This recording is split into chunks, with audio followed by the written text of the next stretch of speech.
Türkmenistanda palta yığımına resmi derecede girişilmese de bu kampanya eyyem resmi derecede badala berildi. Häkimetler ozalky ýyllarda hem bolşýaly yığım işlerinde mejburi zähmetden peýdalanmagyny dowam etdirýärler. Bu işlere büdjetçiler, okuwçylar we eskerler mejburi çekilýär. Bu habarlaryň arasynda türkmen paltasyndan öndürilen dokma önümlerini aljylara ýetiren telekeçiniň Birleşen Ştatlardan Türkmenistanyň paltasyny çaga zähmeti ýa-da mejburi zähmet bilen öndürilen önümleriň sanawyndan çykarmagy sorandygy belli boldy. Lewapda habarçymyz welaýatyň administrasiw merkezi Türkmenabad şäherindäki orta hüner okuw mekdepleriniň okuwçylarynyň mejburi palta ýygymyna çekilýändigini habar berýär. Onuň sözlerine görä bu okuwçylar Amyderiýa etrawynyň Nowruz, Altyn ýol, Berkararlyk, Sardaba we Watan Daýhan birleşikleriniň palta meýdanlaryna alınıp gidilýär. Şeýle-de welaýatyň tas ähli etrawynyň büdjetçileri palta meýdanlaryna özlerine derek hakyna tutma işçi uğratmağa borçlu edildi. Köýtendäki etrawynyň Akgumalan, Garahovuz we Çanykly Daýhan birleşiklerindäki palta meýdanlarynda ýygymçylar ýatymlaýyn işleýärler. Bu Daýhan birleşiklerinde ýygymçylara 1 kilogram ýygan paltasy üçin 20 teňe hak tölenýär diýip efirde atlandyrylmasylygyny soran yerli ýaşaýjy 26 awgustda habarçymyza gurrun berdi. Marda habarçymyzyň maglumatyna görä şu günler palta ýygym kampanýasy bu welaýatda da güýçlü depginde dowam edýär. Büdjet işgärleri palta ýygmak üçin ekin meýdanlaryna özlerine derek hakyny tutma işçi uğratmağa mejbur edilýärler. İşçileriň tölegi bir gün üçin 20-30 manat aralygynda üýtgeýär. Büdjetçiler aýlyklary bank kartlaryna geçmese de işçileriň töleglerini nagt görnüşinde edara ýolbaşçylaryna tölemeli bolýarlar. Büdjetçiler hem özlerine derek işçi uğratmaly hem de öz iş yerlerinde işlemeli bolýarlar diýip efirde atlandyrylmasylygyny soran marly büdjet işgäri 26 awgustda habarçymyza gurrun berdi. Häzirki wagtda bu işçiler esasan Garaw metrawyndaky palta meýdanlaryna alınıp gidilýär. Büdjet işgärleri häzirlikçe palta meýdanlaryna işçileriň diňe günüň alınıp gidilýändigine, ýöne sentýabr aýyndan başlap her edaradan 10-15 adamyň ýatymlyk palta ýygmaga iýeriljekdigini hem aýdýarlar. Öňümüzdäki aýdan her büdjet işgäri 10 günlük ýatymlyk iýeriljek iş üçin öz aýlygyndan 400 manat bermeli bolýar. Bu ýurtdaky ortaça aýlygyň 3den 1 bölegine deň diýip büdjet işgäri bellidi. Bu habarlaryň arasynda 2018-nji ýyla çenli Birleşen Ştatlaryň onlaýn söwda kampaniýalarynyň üstü bilen türkmen paltasyndan öndürilen dokma önümlerini aljylara ýetiren Goda Towels kampaniýasy Birleşen Ştatlaryň halkara iş gatnaşyklary boýunça bürosyna ýüz tutup Türkmenistanyň paltasyny çaga zähmeti ýa-da mejburi zähmet bilen öndürilen önümleriň sanawyndan çykarmagy sorandygy belli boldy.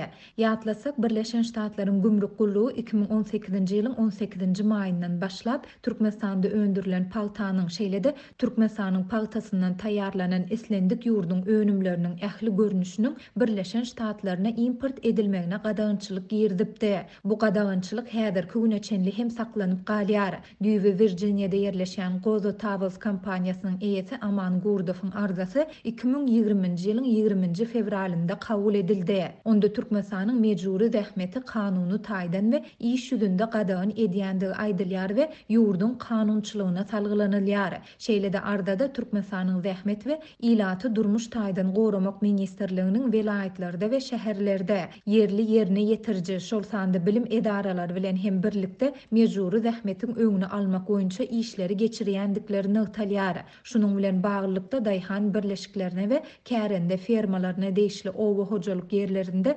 wagtal barlyklar geçirilýär. Owa hojalygy bilen meşgullanýan adamlar bilen zähmet şertnamalarynyň bardygy barlanýar.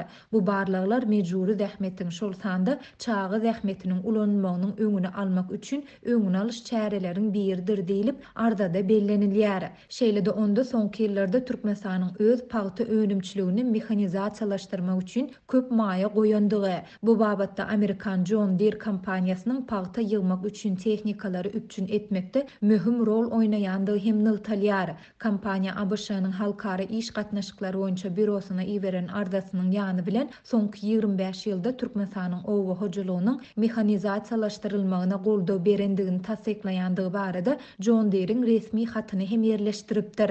Mundan başga da ardanyň gapdalynan ýerleşdirilen beýleki bir resmi hatda Türkmenistanyň Washingtondaky ilçisi Meret Orazow ýurtda palta ýygymynyň tehnika we el el bilen ýygmak arkaly amal edilýändigini tasdiklaýar. Türkmen ilçesinin 2019-njy ýylyň 17-nji maýynda gol goýan hatynda ýurtda paýta ýygymynyň 80%-iniň tehnika we galan böleginiň meýlitinçiler tarapyndan amala aşyrylýandygy aýdylýar. Goda Towels kompaniýasy ýokarda agdalan maglumatlaryň hemmesini Türkmenistanyň mejburi zähmetiň öňüne almak we ýok etmek üçin iýdigderli we maksatly iş alyp barýandygyna şaýatlyk edýändigini belleýär.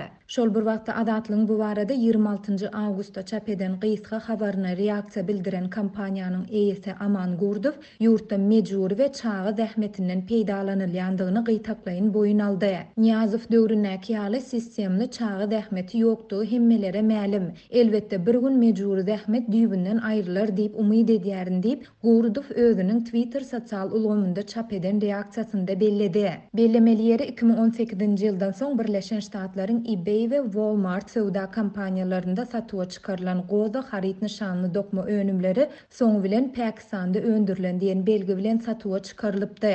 Halkara hukuk toparlary Türkmenistanyň paýta önümçiliginde mejburi zähmetden peýdalanylmagyny iýdigderli tanqid edip gelýärler. Bu aralykda 2021-nji ýylyň 10-njy awgustyna çenli 138 kompaniýa türkmen paýtasyny özleriniň üçünçülük zynjyrynyň çykarmak barada wada berýän kompaniýa gol goýdy.